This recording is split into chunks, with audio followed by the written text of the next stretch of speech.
তো পুত্র কবি এই কথা খুঁড়ো, কিন্তু পুত্র আজিও যেন মোর মনত অলপ শান্তি নাই। নাই পিতা, আর এই স্বর্গ বিধানে অবশ্য পূর্ণ খবর। দুঃখিত আমার এই পরিচয়। পুত্র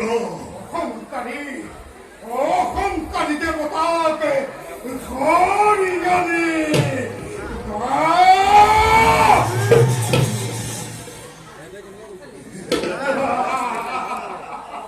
পুত্র মনত পড়িলে মোর পিতৃ হন্তাকারী এই পার্বতীর কথা।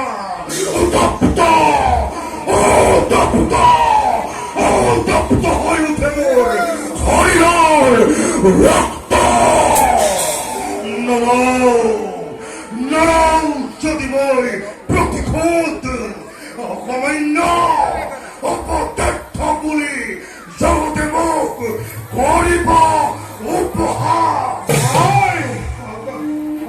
পিতা এই দলের মুখে ঘরের প্রতিশোধ।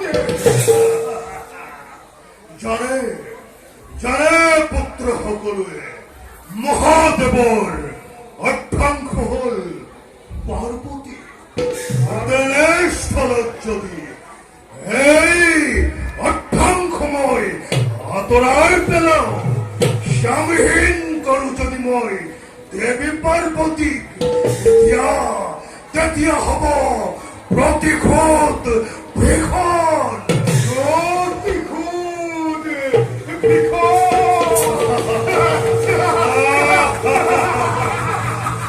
পুত্র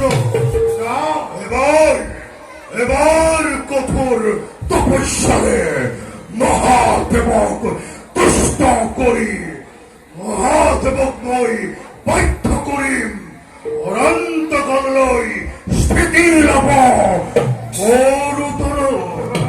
আৰু তাৰ পাছত বুঝিব দেৱী পাৰ্বতীয়ে এই কথা শুনৰ অতি প্রতি